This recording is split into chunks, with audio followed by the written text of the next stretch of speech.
This is Mike Grell, and you're listening to Warlord Worlds.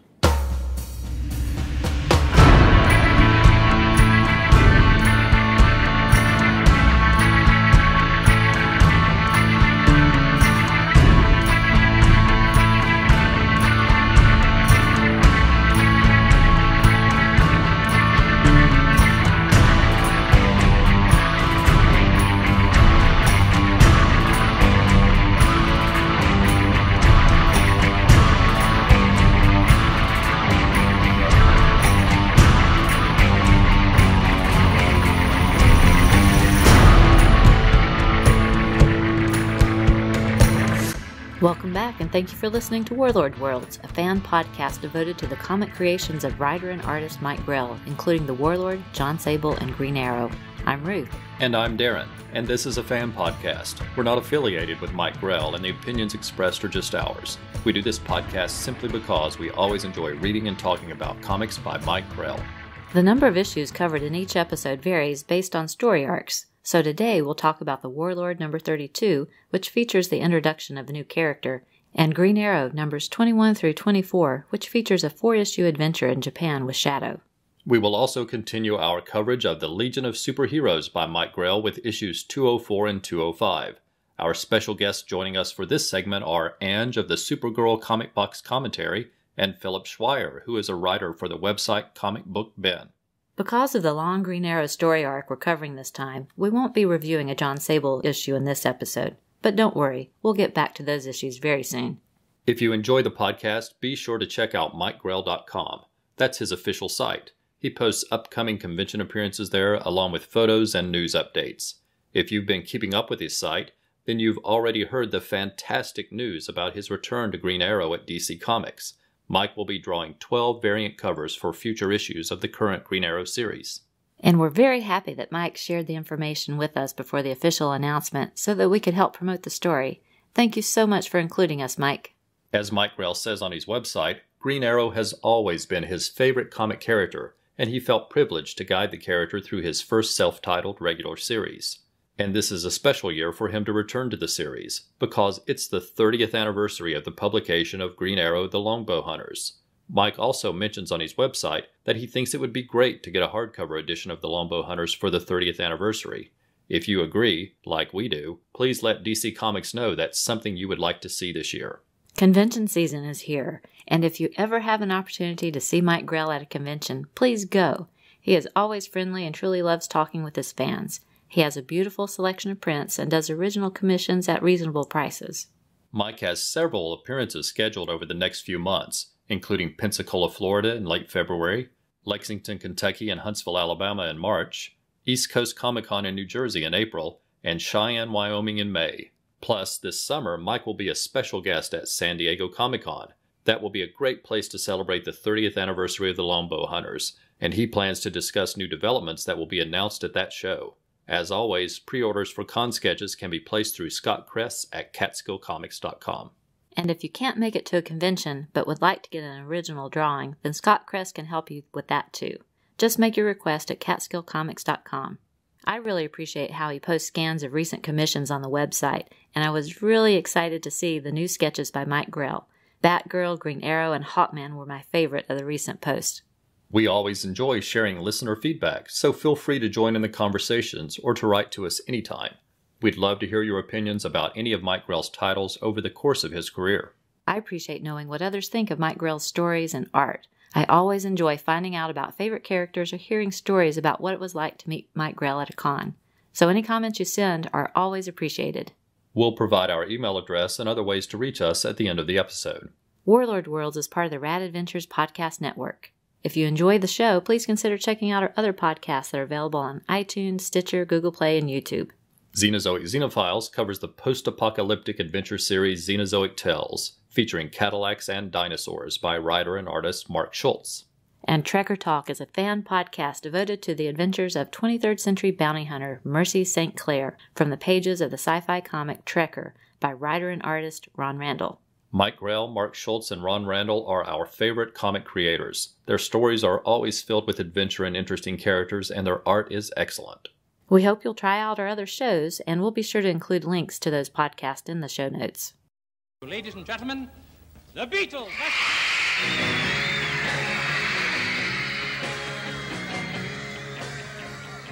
Hi, I'm Tim from Cord Industries, the Blue Beetle blog.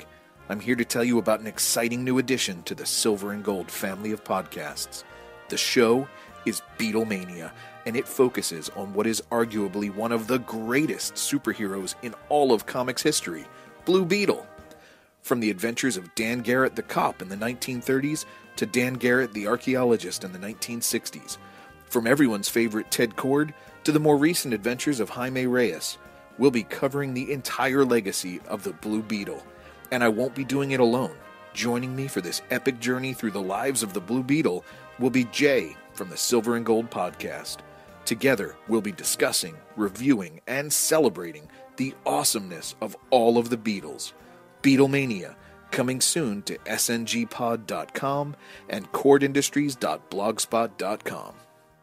The Warlord number 32, April 1980. Land of the Titans. Written and illustrated by Mike Grell. Inker, Vince Coletta. Colors, Adrian Roy. Letters, Ben Oda. Editor, Jack C. Harris. Our story picks up where it left off last time. Travis Morgan has just washed up on shore after being dropped far out to sea by a giant bird. As his head clears, he looks up to see two giant titans dressed like Roman soldiers towering above him. The two titans take him in hand as though they are going to rip him in two. Springing into action, Morgan flips head over heels and kicks one of the titans in the eyes. He screams in pain and drops Morgan. Morgan pulls his sword from its sheath and hurls it toward the second titan where it rips through his neck. But the first titan has recovered and fires a stun gun at Morgan, and he falls to the ground unconscious.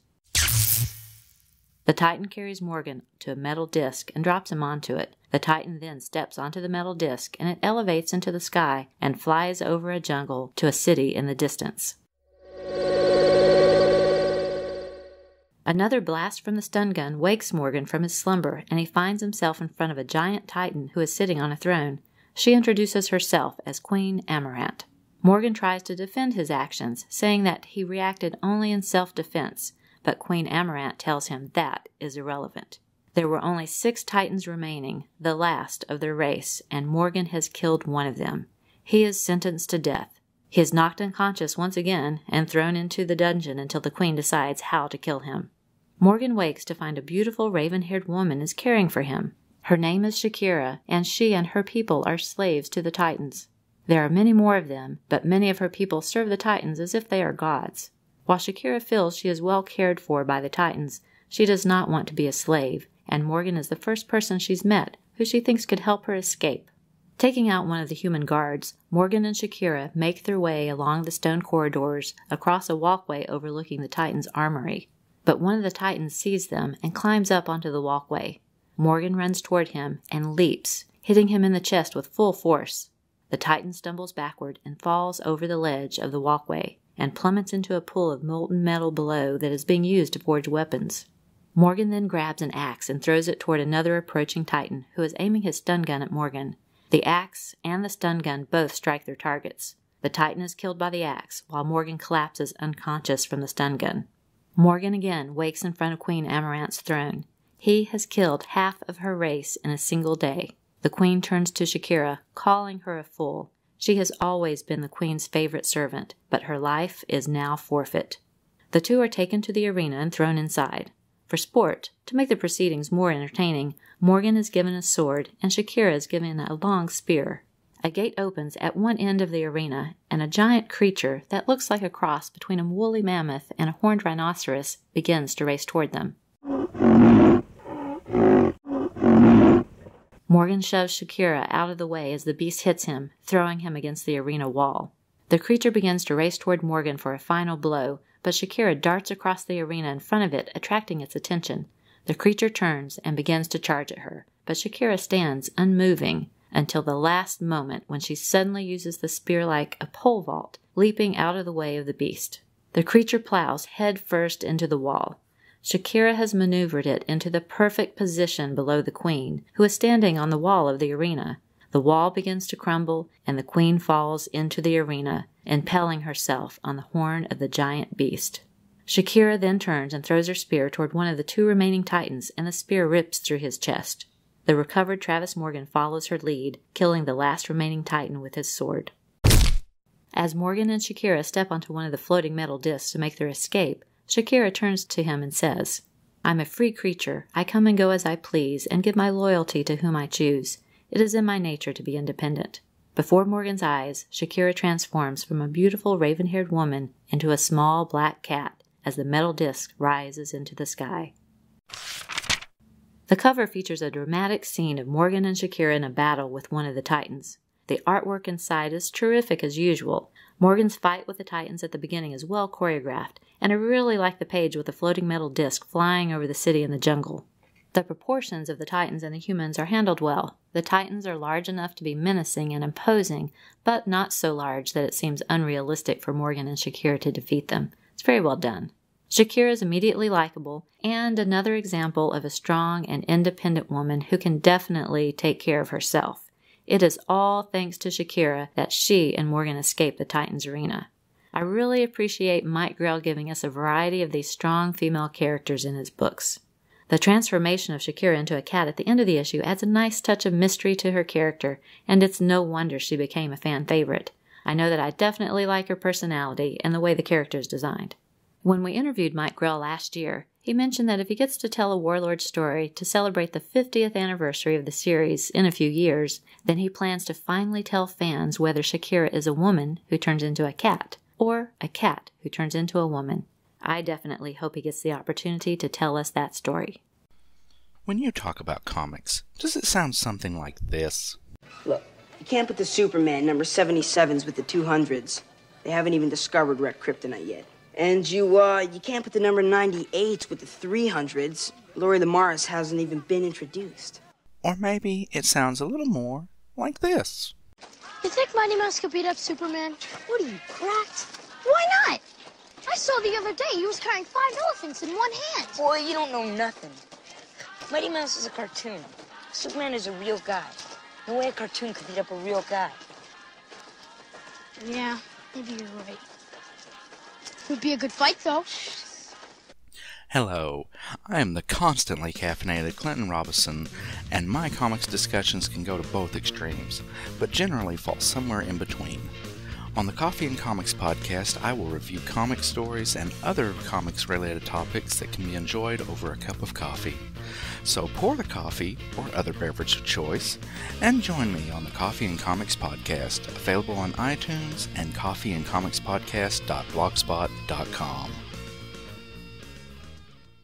Green Arrow, Blood of the Dragon is a 4-part story published in Green Arrow issues number 21 through 24. The 4 issues were released every 2 weeks, so the story was published over 2 months instead of the typical 4 months. Green Arrow number 21, August 1989. Blood of the Dragon, Part 1, Uchi Okoshi, which means raise the bow in Japanese archery. Writer Mike Grell. Pencils Dan Jurgens. Inks Dick Giordano and Frank McLaughlin. Letters John Costanza. Colors Julia Lacquement. Editor Mike Gold. The story opens on a beautiful sunny day in Washington, D.C., before quickly moving into a dark, smoke-filled room as a group of men are discussing secret plans. They have chosen a primary assassin, but they will also maneuver another into the game to kill the assassin after the mission. Next, we're in Japan at a tranquil seaside home surrounded by gardens. Shado sits in the garden holding a baby. She takes the baby inside and puts it in a crib, leaving an elderly couple to watch over it. Shado takes her bow and goes back out to the garden to practice her archery. But what Shado doesn't know is that armed men have landed on shore and are making their way toward the house. A moment later, Shado hears gunfire and turns to race toward the house. She finds herself surrounded by numerous masked figures. She fights admirably, defeating each in turn, until she faces a man holding a sword who is ready to cut her baby in half. Shado stops her attack and is beaten and knocked unconscious by the remaining men surrounding her. Shado wakes in a dark cell. It is the Yakuza who have taken her captive, but it is an American smoking a cigar who talks to her. He wants her to kill a man, and they will hold her baby hostage to ensure she does as instructed. In Seattle, at Sherwood Florist, Oliver is depressed to be facing yet another birthday. He laments his friend Hal's youth, and tells Dinah he thinks Hal must have a portrait in his attic, just like Dorian Gray. Oliver answers a knock at the door and is given a message. He turns to Dinah and tells her he has to go to Japan. Arriving at the house in Japan, Oliver finds Shado kneeling at a small shrine. Her face is heavily bruised, and Oliver immediately wants to know what happened. She tells him about the members of the Yakuza who kidnapped her child, and the cigar-smoking American who told her she must kill a man, and then she must take her own life, or they will kill her son. Oliver is shocked to hear of the kidnapping and the mission, and he is equally shocked to learn that Shado has a son who he knew nothing of. Oliver wants to know who she is supposed to kill, but she won't tell him, knowing that he will try to stop her. If he does, she will also have to kill him. She has 4 days to find her son, or she will have to complete the mission. Since she doesn't want him to help her, Oliver asks why she sent a message to him, but as the issue ends, she turns and tells him that she did not send any message. The cover features an image of a masked Shado holding her baby in one hand and a sword in the other. In the background, we see an image of a dragon, which is used in the surprint for all 4 issues. This story gets off to an exciting start with this issue. I really like the cloak and dagger feel of the story with all of the dark, smoke-filled rooms. The story makes it clear just how formidable and resourceful Shado is. The Yakuza have no hope of controlling her other than by using her child as a hostage. Oliver's scenes with Dinah on his birthday are the only brief moments of humor in the issue, and they are quickly interrupted by the knock at the door. And I must say that I really like that Oliver immediately knew he had to go to Japan to help. The revelation at the end of the issue that it was not Shado who sent the message is a nice twist and a terrific way to end the issue. Green Arrow number 22, August 1989. Blood of the Dragon, Part 2, Hikiwake, which means draw the bow in Japanese archery. Writer Mike Grell, pencils Dan Jurgens, inks Dick Giordano and Frank McLaughlin, letters John Costanza, colors Julia Lacomette, editor Mike Gold. Picking up the story, Oliver is surprised to hear that Shado didn't send the note, and she tells him that indicates how much danger they are in, because someone is manipulating both of them.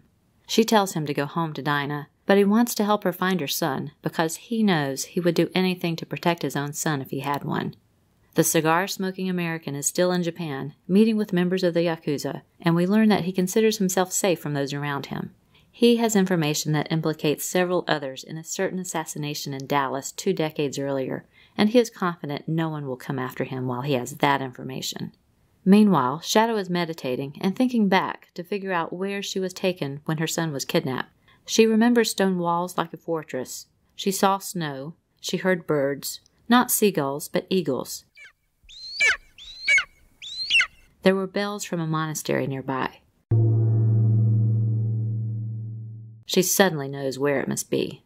It takes them a whole day of travel, but she and Oliver make their way high into the mountains to a stone fortress on a snow-capped mountain with armed guards on patrol. The 2 archers scale the rocky cliff and maneuver into position to take out the guards, letting arrows fly in the falling snow. They make their way further into the fortress, leaving a trail of bloody bodies. Shado recognizes one of the men who kidnapped her son and lunges at him with a knife, but Green Arrow shouts at her, telling her they need to keep someone alive to answer questions, since they haven't found the child. Shado agrees he is right, but the man lunges for the knife and stabs himself in the chest as he tells Shado, "You lose." The cover features an image of both Green Arrow and Shado standing side by side with their bows aimed into the distance. Snow-covered mountains fill the background, and the same dragon image is used in the surprint. While the art was fine in the first issue, it really takes a step up in this issue with great page layouts, dynamic action scenes, and excellent use of colors. I love the image across pages 2 and 3. It's a beautiful image of the city with the sun setting and turning everything red, gorgeous, and very symbolic for the story. The double-page title page features a stunning image of Green Arrow and Shado with the dragon in the background. The image of Shado meditating at the edge of a cliff with a full moon in the background is another favorite. I love the stars, the details of the rocks, and the shadowed greenery in the background. The double-page spread of Green Arrow and Shado on the snow-covered mountain looking at the fortress in the distance is spectacular. Maybe my favorite image in the whole issue, which is saying a lot because there are so many great images in the issue. The action sequence in the fortress is fast-paced and the art is dynamic, with many great angles and perspectives. It's very cinematic. Green Arrow number 23, September 1989. Blood of the Dragon Part 3. Kai, which means completing the draw, the moment of perfect tension in Japanese archery. Writer Mike Grell. Pencils Dan Jurgens. Inks Dick Giordano and Frank McLaughlin. Colors, Julia Lacquement. Letters, John Costanza. Assistant Editor, Katie Main. Editor, Mike Gold. Green Arrow and Shado make their way down from the mountaintop, stopping at a pool to clean their wounds. Shado is now convinced the Yakuza are holding her son at their most secure location, a place no one would dare to enter, their headquarters. At that moment, in that very building, the cigar-smoking American is in yet another meeting where he is being questioned by Yakuza leaders about his decision to use Shado for this assassination. The group of men pass photos among themselves showing the bloody bodies found at the mountaintop fortress. However, the American says this just reassures him that he made the right choice. Oliver and Shado arrive in the heart of a brightly lit city, and Shado gives him an overview.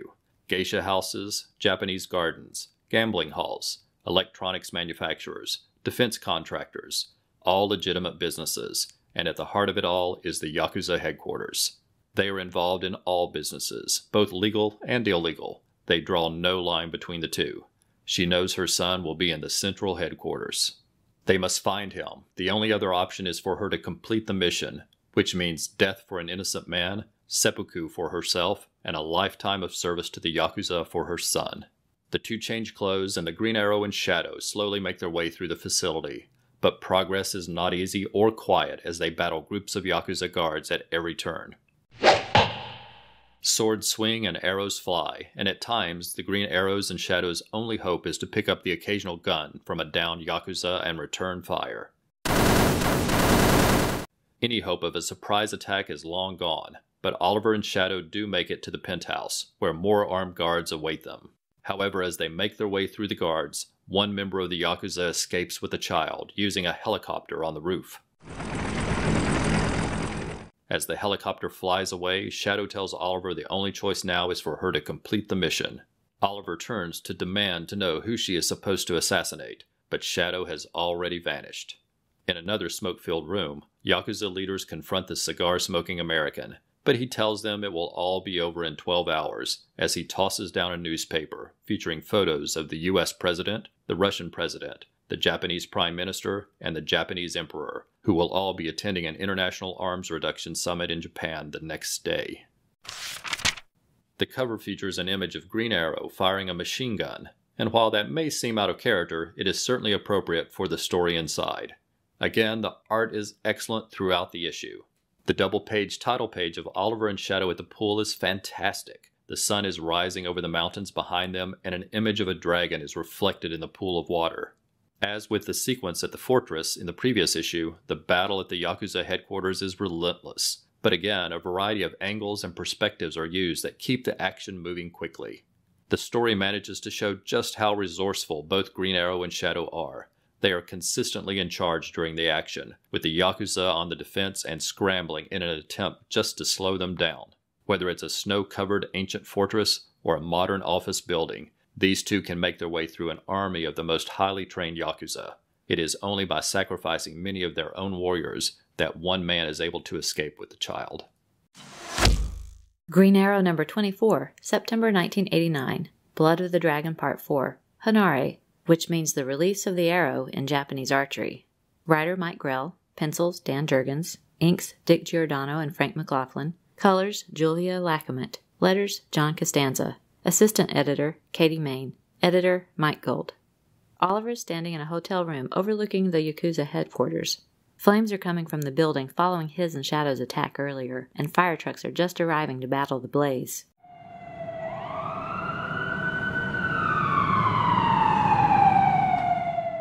In another dark room, the cigar-smoking American is talking to a group of businessmen. All are arms dealers. Demilitarization isn't good for business, and they're going to see that it doesn't happen when the U.S., Russian, and Japanese leaders meet. A political assassination is just what is needed, and the group is certain the assassin they've chosen will complete her job, but wonder if the pawn they've put into play will fill his role by killing the assassin. In the next scene, we see Oliver arrive outside the U.S. Embassy, where he stops to talk to a soldier guarding the entrance. Back inside the dark room, a man enters and informs the group that Oliver Queen has just arrived. The group is shocked, and so are we, as we learn this meeting is being held in the U.S. Embassy. The man who informed the group of his arrival escorts Oliver into an office. He introduces himself as Mr. Dawson, and Oliver tells him about the assassination plot. Dawson tells Oliver there's no reason to worry. The U.S., Russian, and Japanese leaders are attending a Yabusame, which is a traditional Japanese horse-mounted archery competition. They will all be heavily guarded, and nothing could happen to them. Dawson tells Oliver to go back to Seattle and take care of his flowers. Oliver leaves the room, but Dawson has tipped his hand, and Oliver knows he's involved. Dawson goes to get coffee, but when he returns and sits down at his desk, a green arrow flies through the air, expertly passing through the handle of his cup. The archery demonstration is a perfect opportunity for Shado to assassinate one of the heads of state, but Oliver wants to know which one and the whole plan. Oliver sets a fire extinguisher beside Dawson and then douses him with lighter fluid. He strikes a match and waits for Dawson to talk. Shado is hiding in the stables at the archery competition. She knocks out one of the participants and disguises herself in his clothes. She mounts a horse and rides onto the field. The stadium is crowded with spectators, but the 4 targets are all sitting together while smiling and applauding at the expert demonstrations. We see the cigar-smoking American sitting behind them, and we learn he is the U.S. President's senior security advisor. Shado draws back her bow, but suddenly a green arrow streaks across the field, striking the cigar-smoking American in the chest. Shado turns in the direction of the shot and sees the green arrow standing on the roof of a building and holding her son. She turns the horse and races toward a nearby cliff, but the security police are now at full alert and begin firing their weapons in her direction, assuming she killed the security advisor. Their shots strike the horse, and as it falls, Shado leaps from the horse and plunges over the side of the cliff into the sea.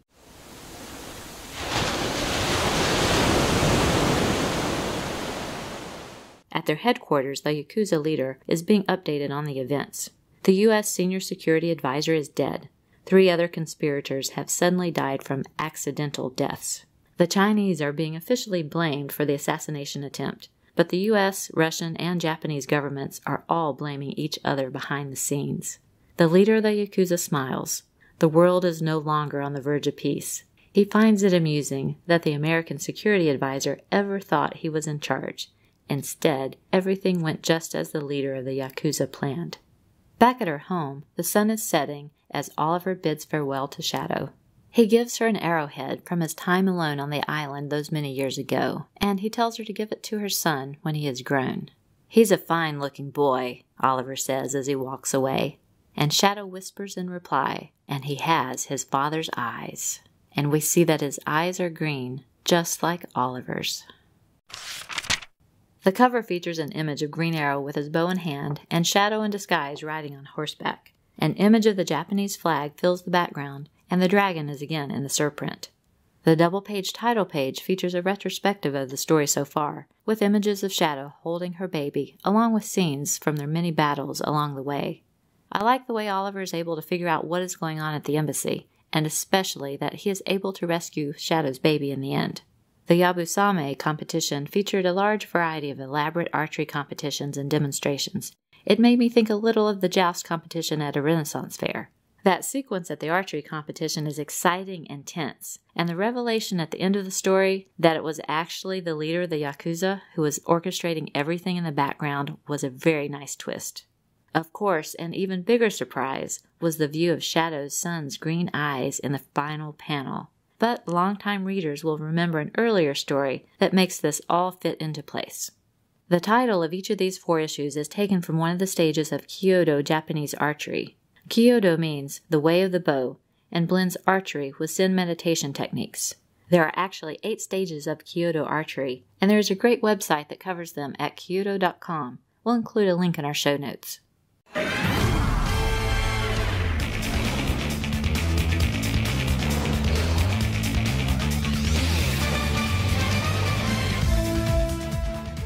"229 different characters spanning the galaxies of the Legion of Superheroes, presented across 7 comic book issues. A new miniseries as part of the Who's Who podcast.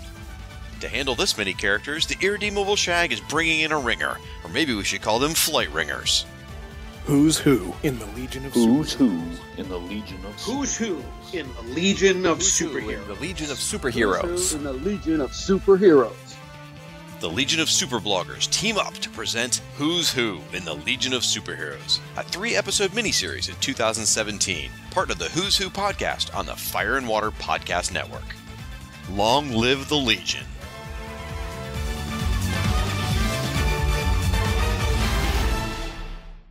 Next up is our coverage of Mike Grell's run on the Legion of Superheroes. Mike started his career at DC Comics with 3 Aquaman stories featured in Adventure Comics. Shortly after those Aquaman issues, Mike got the job as the regular artist on the Legion, where his excellent artwork quickly won over fans, and he remained the artist on the book from issues 202 through 224. Knowing there are many knowledgeable fans of the Legion of Superheroes, we invited guests onto the show to discuss those stories, and the response has been terrific. At this point, all but 2 of Mike Grell's issues have already been requested by his many fans. A big thank you to everyone who has contacted us to cover an issue. We're very excited to have these experts covering these fun stories. Joining us today are Anj of the Supergirl Comic Box Commentary blog and Philip Schweier of the website Comic Book Bin. It is great to have our friend and fellow fan Anj back on the show, and we give a big welcome to Philip, who we appropriately met at Mike Grell's table at DragonCon last year. In addition to that, it's easy to tell that Philip is a longtime fan. If you check out his page at Comic Book Bin, you'll see a picture of John Sable, drawn by Mike Grell. If you are a Legion fan or just interested in learning more about the team, then we encourage you to visit the Legion of Superbloggers. Their extensive site features news, reviews, and discussions from a great group of dedicated fans. We highly recommend the group and will provide links to their site in our show notes. Hello, Darren and Ruth. It's Dr. Anj from the Supergirl blog, Comics Box Commentary, and the Legion of Superbloggers. And I'd like to thank you once again for inviting me to come onto Warlord Worlds to review an issue of Mike Grell's Legion of Superheroes run. Today, I'm here to review Superboy and the Legion of Superheroes number 204, which is a personal favorite of mine. This issue begins a pattern within the title in which the book consists of 2 stories. One story seems to focus on the whole team, and then there is a backup story which seems to focus on either one Legionnaire or some supporting character. In this issue, that character is Brainiac 5, but in future issues we're going to see stories that focus on Shrinking Violet, one for Night Girl, one for Laurel Kent, and even one that checks in on the Legion of Substitute Heroes. Mike Grell always seems to do the art on both of these stories, which I think is great because it gives the book a very consistent feel. I also wonder if having 2 different stories, really looking at the depth of characters that Legion offers, if that made things fresh for Mike Grell, since he was early on in this run. But as I said, this issue, number 204, really holds a special place for me because Supergirl appears quite prominently in that backup story with Brainiac 5.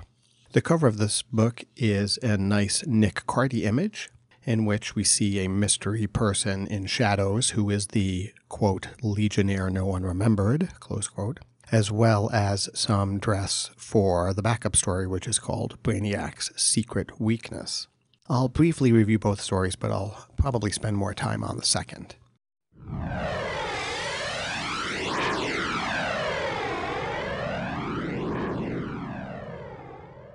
The first story is called The Legionnaire No One Remembered, written by Carrie Bates with art by Mike Grell. The story opens with the Legion discovering a picture in their official record vault, which shows a Legionnaire named Anti-Lad sitting at the table with the 3 founders. Interestingly enough, though, none of those Legionnaires seem to remember him at all. We then flash forward to the 75th century, where a history student is looking into a time viewer to witness when Superboy was initiated into the Legion. Unfortunately, when he takes a look back, he sees that Superboy never was initiated into the Legion. We see a brief flashback that shows some of the more important elements of the team's first appearance in adventure number 247. It seems that by viewing the past, somehow the device the student was using has changed history. The student's father then talks about how that change in history will eventually change their future, sort of like dominoes plowing forward through time. Vowing to fix things, the student adopts a phony identity called Anti-Lad and goes back in time to now try to apply for the Legion himself at the same time as Superboy does. In a series of challenges, Anti-Lad is able to repel the Legionnaire's attacks, and so gets inducted into the team. We actually see the scene from the photo at the beginning of the story where he is sitting at the table. Later, Brainiac 5 discovers that Anti-Lad actually was using technology powered by kryptonite in his visor to block all of their attacks, and therefore cannot be inducted In fact, he's branded a cheater. Given this excuse to explain why Superboy failed, the kryptonite in Anti-Lad's visor, the team then finds the Man of Steel, or Boy of Steel in this instance, and does induct him into the team, therefore fixing time. Anti-Lad then heads back to the future. The art here is pretty crisp. The initiation attacks on Anti-Lad are very well done and very kinetic with some classic Mike Grell poses. Unfortunately, Anti-Lad's bald head has a midline crease in the scalp, which makes it look like someone's posterior throughout. I wonder why Mike Grell chose that as an artistic flourish. Perhaps you guys can ask him the next time you see him at a convention. But really my love of this issue is the second story, titled Brainiac 5 Secret Weakness, by the same creative team. We open with a wonderful image of Supergirl flying away from the Legion headquarters with Brainiac 5 in her arms. She's wearing her classic hot pants and halter top costume from that time period, and she really looks lovely. Brainiac 5 says he's quitting the team as he and Supergirl fly off together, and Brainy tosses his flight ring to Starboy, a sign that he clearly means it. That's the opening splash, so the story actually opens up with us seeing Starboy rather excited to have some R&R upcoming after months of being sort of on service for the team.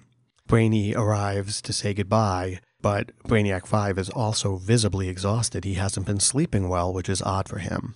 Saturn Girl senses that Brainiac 5 probably has been working too hard and suggests that he head off with Starboy for a little bit of vacation.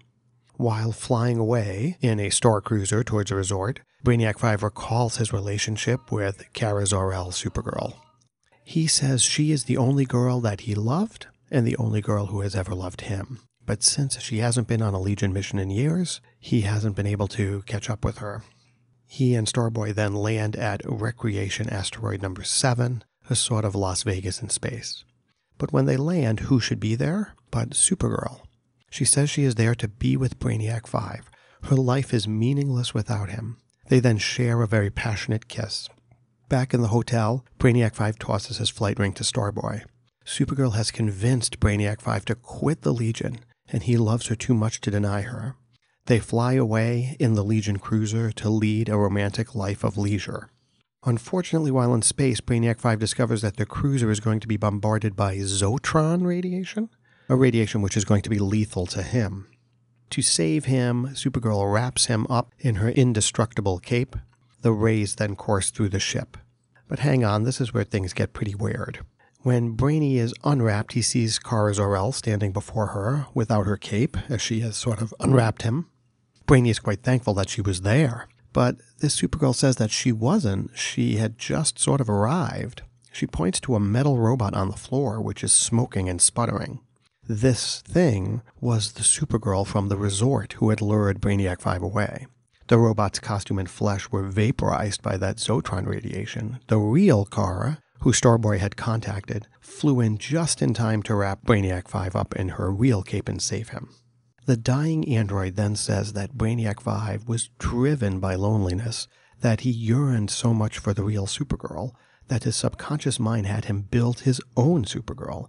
He has been exhausted because he has been sleepwalking through the night, building this, I don't know, I guess you'd call it a fembot. The robot seems to have some sort of rudimentary sentience and declares its love for Brainiac 5 just as her last power cell fades away.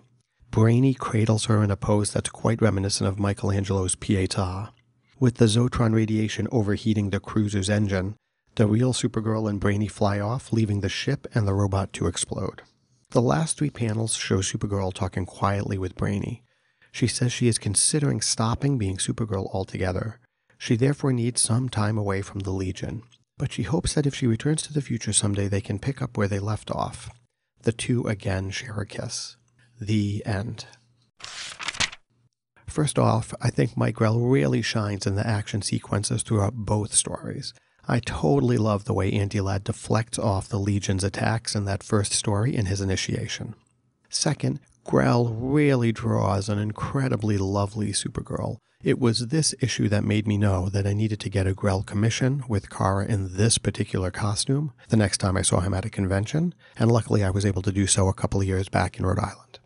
Lastly, Supergirl saying that she was unsure about being a hero anymore is a little bit weird. There is a very brief time where she considers retiring, but when this issue came out, her run in Adventure Comics had ended about a year before, but she was still appearing in Superman Family having new stories with new adventures, so it's interesting that Carrie Bates decided to write that in. Lastly, I have to say it's relatively creepy that Brainiac 5 made a sort of love robot for himself. I mean, it's just a little bit odd. Of course, longtime Legion readers know that Brainiac 5's grasp on sanity has always been tenuous, so I suppose making some sort of pleasure model for himself isn't truly out of the question. And now on to the art. This time I decided to pick 4 favorite panels from the issue and 1 favorite page. So my favorite panels are as follows. Number 4, in story number 1, page 7, panel 2, there is a panel where Anti-Lad changes his body's composition to be able to absorb Lightning Lad's powers, and it's a very classic Mike Grell sort of panel with action positioning of the character. It's quite nice. Panel number 3 is in story number 2, page 7, panel 1. This is Supergirl just after rescuing Brainiac 5. She's standing over him as he's sort of crouching to the floor. She's holding her cape in front of her because she just unwrapped him. Her hands are sort of nearly on her hips in an iconic heroic pose. She really just looks great in that panel. It's very classic Bronze Age appearing Supergirl. Number 2, in story number 2, page 3, panel 1. This is the panel where Brainiac 5 is reminiscing about his relationship with Kara. We get 2 face shots of a very contemplative Brainiac 5 on the periphery of this wide panel, with a very nice shot of him and Kara kissing in the middle. So it's a very nice panel to sort of convey what he's feeling as he remembers this romance. And then finally, my favorite panel in this issue is story number 2, page 1, panel 1. This is the one with Supergirl holding Brainiac 5 as she is flying off with him.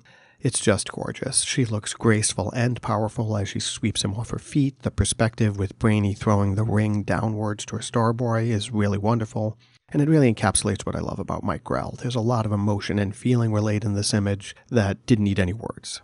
As for my favorite page overall, I would have to say it's story number 2, page 8.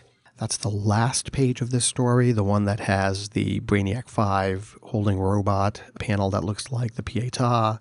It's the one with closing panels that have a very nice close-up of Supergirl's face and that ending kiss. That all works.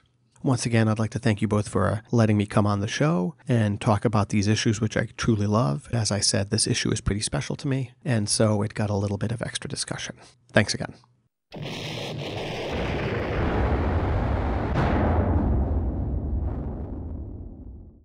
Hello, and welcome to Warlord Worlds review of Superboy and the Legion of Superheroes number 205. My name is Philip Schweier, and I'd like to thank Darren and Ruth for inviting me to be part of their podcast. I've been reading comic books since the early 70s, when I wanted to grow up to be like Superman. Instead, I settled for Clark Kent and a career as a mild-mannered newspaperman. In 2004, I combined my newspaper career with my passion for comic books when I became a writer for comicbookbin.com. Since then, I've also been a steady contributor to Back Issue magazine, where I've had the privilege of interviewing Mike Grell for his work on the Warlord and the Legion of Superheroes. Back in 1973, the Legion was a backup feature in Superboy, and I'm guessing DC Comics wanted to test the waters, to see if it was popular enough for its own title. DC published 4 issues, reprinting stories from when the Legion headlined Adventure Comics in the 1960s. Number 3 featured the Computo story from Adventure number 340, and was my very first comic book, my introduction to the Legion. A few months later, I discovered Dave Cockrum's updated Legion when it had taken over the Superboy title. Superboy and the Legion number 205 is a pivotal comic book in my childhood. It was given to me by my sister, who was a student at Indiana University, where Michael Uslan was teaching a class on comic books as modern myths. A friend of hers took the course, and had bought the comic book for it. My sister asked if she could have it when he was finished, to send to me. It arrived in the mail October 10th, 1974, my 10th birthday. I was thrilled. Not only was it a Legion comic, but it was also a 100-page super spectacular, which was like getting 3 comics in one. It featured a solo Superboy story reprinted from Superboy number 88, a 2-part Legion story drawn by Kurt Swan from Adventure Comics number 350 and 351, Lore of the Legion Part 2, which offered details on some of the members of the Legion, and a text page about the Legion's new artist, Iron Mike Grell. The text page educated me regarding comic book artists. Until then, all the Superman comics I read were penciled by Curt Swan, and many of the Marvel comics seemed to be variations on Jack Kirby or John Romita. This led me to believe that comic books were drawn in an established house style by anonymous artists, much like the Archie or Harvey comic books. But reading about Mike Grell taught me otherwise, and I soon began to take notice of the individual styles of other artists, such as Irv Novick and Jim Aparo, but Mike Grell was far and away my favorite. Mike's primary contribution to Superboy and the Legion of Superheroes, number 205, was the lead story, The Legion of Super Executioners. The cover illustration is by Nick Cardy, who drew many of the DC comic book covers of the 1970s. It features Superboy flying in to rescue Ultra Boy and Lana Lang, who are under the guns of a firing squad led by Mon-El. The story opens with Lana Lang's birthday party. Despite the attendance of her parents and friends such as Pete Ross and the Kents, including Clark, she's disappointed Superboy was unable to make it. Later that night, he arrives, explaining that her birthday gift is a visit to the 30th century, where she is an honorary member of the Legion of Superheroes. Upon their arrival, they're greeted by a solemn bunch of Legionnaires, who explain that normal Legion activities have been disrupted. They show Superboy and Lana a path of destruction perpetrated by a sole individual, who they manage to contain in a holding cell. Superboy is shocked to discover the culprit is his old friend Ultra Boy. He convinces the others to let him into the cell, in the hope of talking reason to Ultra Boy.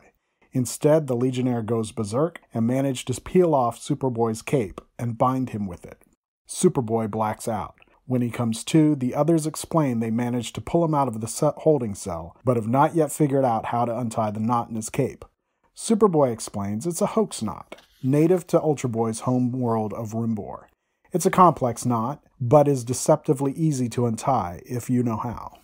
Brainiac 5 enters, revealing the water of a distant world will cure Ultra Boy's madness. Speed is of the essence.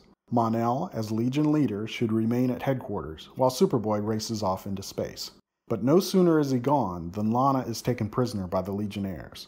It is revealed that Ultra Boy's madness has been induced by Brainiac 5 to prevent Ultra Boy from exposing what's really going on.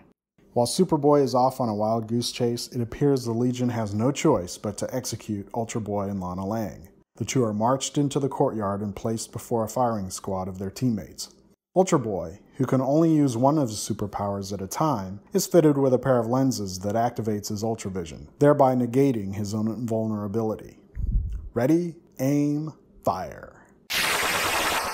The executioners return to their task, leaving the bodies of Ultra Boy and Lana Lang in the courtyard. Slowly, the two revive, wondering how they managed to survive. There stands Superboy, who saved them. He explains it was the hoax knot that Ultra Boy used, suggesting that he may be the victim of an elaborate fraud. He returned to Legion headquarters on the sly, where he discovered the execution about to take place. Moving at super speed so the others would not see him, he shielded Ultra Boy and Lana from the main brunt of the blast. Lana changes into her superhero identity of Insect Queen, which has earned her honorary membership in the Legion. As explained in the lore of the Legion later in the issue, she once came to the rescue of an insect-like alien, who gave her a special ring in gratitude. It enables her to change into various types of insects, but because her power is artificial, coming from the ring, she's ineligible for full Legion membership. Superboy, Ultra Boy, and Insect Queen investigate what the rest of the Legion is up to, deep in the sub-basement of the Legion HQ. There they find them constructing a giant ark. Suddenly, Insect Queen whirls and flies down the corridor into a storage room. Superboy sends Ultra Boy after her, while he remains behind to keep an eye on the other Legionnaires. Ultra Boy discovers a small alien wearing a high-tech helmet that gives him control over the minds of the Legionnaires. But Insect Queen is now under his control, and she attacks Ultra Boy. As the fight continues, she changes from one insect to another, until eventually stinging him to death. Superboy arrives, and as he kneels over Ultra Boy's body, the alien explains he has a near-endless lifespan. He plans to relocate the Legion to a distant planet, where they will spawn new generations of Legionnaires, until the alien has a superpowered army at his command. Suddenly, Ultra Boy plucks the helmet from the alien's head and destroys it, freeing the other Legionnaires from his control. Sure, Insect Queen was commanded to sting Ultra Boy, but the sting was only enough to stun him. Without the helmet, the alien is powerless and easily defeated. The story has a simplicity that is common to comic books in the 1970s. It's as innocent as a Saturday morning cartoon, and there are plot points that today's readers might needlessly fret over. But back then, young comic book fans didn't concern themselves with such details. At least I didn't.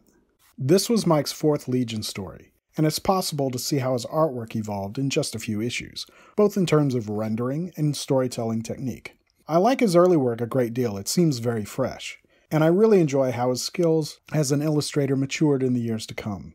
Superboy and the Legion number 205 is by no means the first comic book I ever got, but it's certainly the cornerstone of more than 45 years of comic book reading.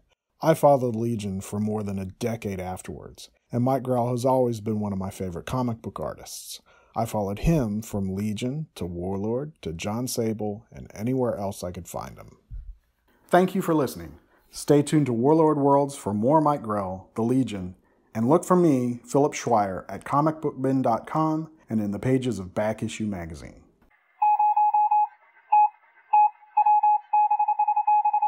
Next up is listener feedback when we share the emails and other messages we've received since last time. We appreciate each and every comment. I know they add so much to the show. Thanks to everyone who wrote in or got in touch through social media. First, we want to thank Philip and Anj for their great coverage of the Legion of Superheroes. Thank you both very much. I've enjoyed reading the Rebirth reviews that Anj and Philip write. They both have an impressive amount of comic book knowledge, and it shows in their reviews. You can find Philip's thoughts on Green Arrow at comicbookbin.com. He has a great writing style, and I enjoy his take on this series. And I've learned that he is actually the longest-serving writer at the Bin. They call him their resident expert on older comics and nostalgia.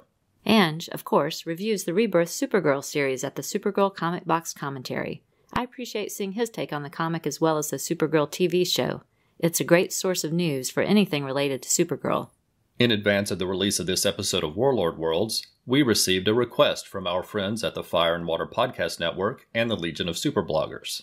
In the most recent episode of their excellent podcast, Who's Who in the Legion of Superheroes, they discussed the character of Anti-Lad and asked us to write Mike Grell about the design of the character. Of particular interest to them is the crease down the center of his bald head that makes some readers think he has a head that looks like a person's butt. They wondered if Mike intended that design as a message or reference to something in particular, or whether he was just trying to get in a funny joke without the editors noticing, or whether it was just an unintended result. Mike was happy to reply, so we'll read his response, though it won't be nearly as funny as if it was in his own voice. Mike said, The Legionnaire nobody remembered, including me. I had to Google him in order to refresh my memory, and I confess my reaction was, what was I thinking? I suppose it was intended to represent a massive brain with a skull that would have developed to show the two hemispheres. I can see why folks might have thought it was a butt, and given the influence of the Comics Code Authority, it would have been a coup that my old mentor Joe Orlando would have loved. Joe always delighted in slipping something past the code, but in truth, it was purely accidental. So, dear friends, there is your answer. Now, on to other fun topics. Mike Grell also shared a preview of an amazing Wonder Woman cover he did for the 100 Covers Hero Initiative benefit book.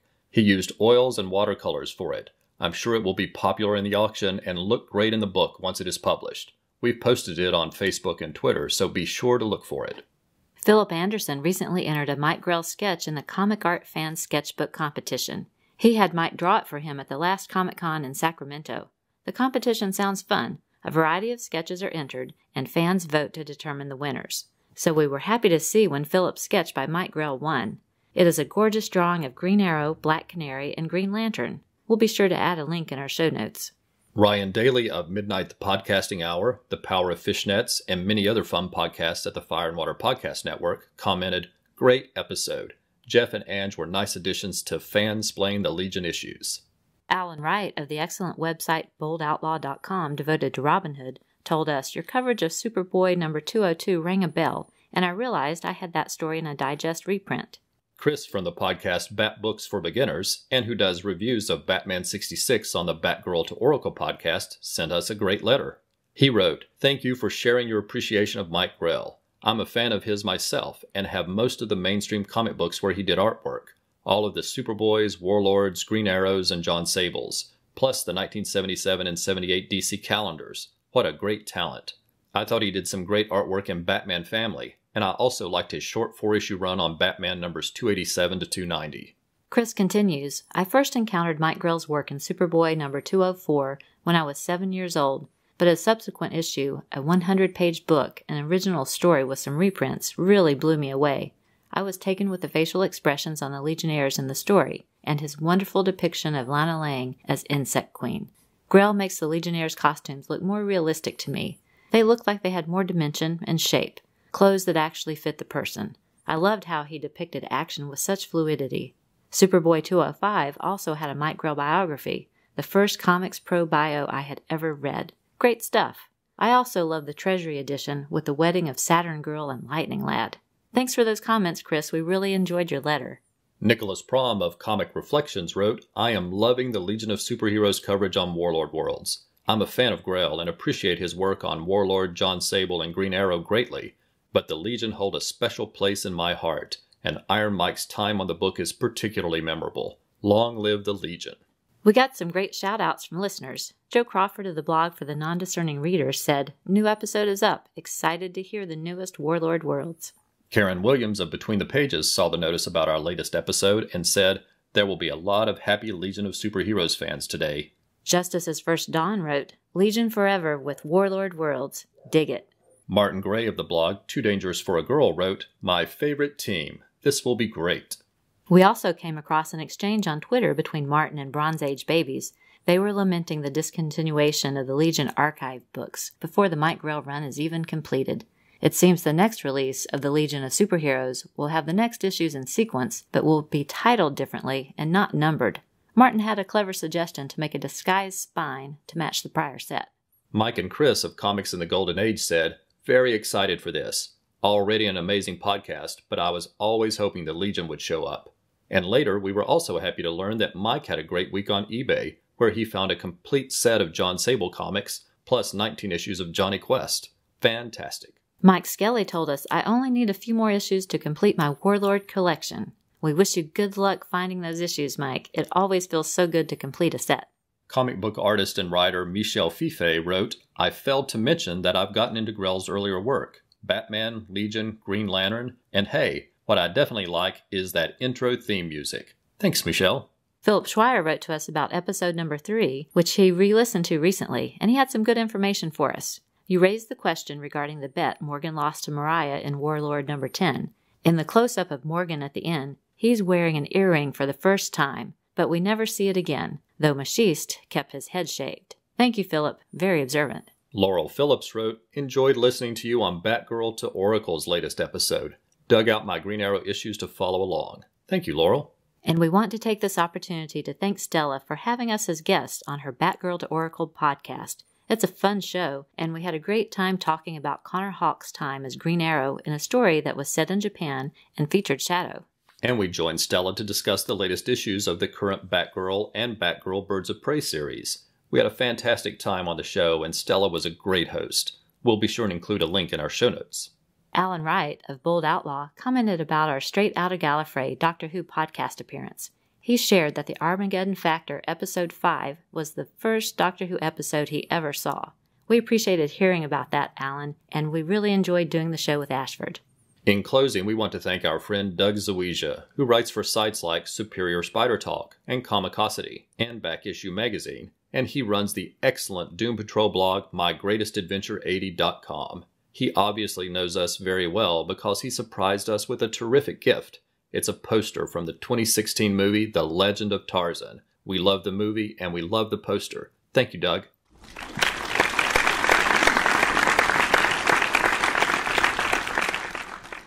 Next, we want to extend our thanks to everyone who supported us on social media since the last episode. These are people who liked or shared our Facebook or Tumblr pages or retweeted our tweets. If we miss a name, just let us know and we'll include it next time. And please do forgive us if we mispronounce your name. If that happens, let us know and we'll be happy to correct that next time as well. Anj of the Supergirl Comic Box Commentary blog, Ashford of Feathers and Foes and Straight Out of Gallifrey, BC Fan 101, Brian Mulvey, Bronze Age Babies, Christopher Willett of Beware of Monsters podcast, Christopher Palmer, Clinton Robinson of the Coffee and Comics blog and podcast, Cullen Stapleton from the Worst Comics Podcast Ever, Doug Zawija of Comicosity and MyGreatestAdventure80.com, Dr. G, Man of Nerdology from the Pulp to Pixel podcast, Ed and Terry Moore of Till Productions, Grant Richter of the Unearthly Visions blog, Henry Santa, the Irredeemable Shag of the Fire and Water Podcast Network, also known as Firestorm Fan, James Johnson, James Warrington, Jeff Messer of the Geek Brain Podcast, Jimmy Simpson, Joe Crawford of the blog for the Non-Discerning Reader, John Baker, John Ferrante, Justice's First Dawn with Mike Peacock, Karen Williams of Between the Pages, Laurel Phillips, Let's Talk Masters of the Universe, Luis Carlos, Mark Sweeney from I'm the Gun blog and podcast and comics couplets, Martin Gray of the blog Too Dangerous for a Girl, Matches Balone, Mike Skelly, Paul Hicks of the Waiting for Doom podcast, Philip Schweier of the Comic Book Bin, Professor Allen of the Relatively Geeky Podcast Network, Ryan Daly of the Power of Fishnets and Midnight the Podcasting Hour, Ted Rugger, Tony Greenall, and Wendy Friedman of the podcast Double Page Spread. Before we go, we want to provide our contact information. Please let us know your thoughts through email, Facebook, or Twitter. If you want to contact us directly, then please send an email to warlordworlds@gmail.com. You can find us on Facebook, Twitter, Instagram, and Tumblr using the name Warlord Worlds, and you can always visit warlordworlds.com for links to our social media pages. And you can listen to the show through iTunes, Stitcher, or Google Play. You can also find the show on YouTube as part of the Rad Adventures Podcast Network. I'm sure you get it. Ruth and Darren, R-A-D, Rad. We've had fun with that. On the Rad Adventures YouTube channel, you will find all of the episodes of all of our podcasts, including Warlord Worlds, as well as Trekker Talk, about 23rd century bounty hunter Mercy St. Clair by Ron Randall, and Xenozoic Xenophiles, about the Cadillacs and Dinosaurs series Xenozoic Tales by Mark Schultz. If you like the show, please consider leaving a review on iTunes, Stitcher, or Google Play. Every review helps the podcast be more likely to show up in search results. And on YouTube, we hope you'll subscribe to the channel and give us some likes on the videos. Thanks for listening, and we hope you will come back next time for another new episode of Warlord Worlds.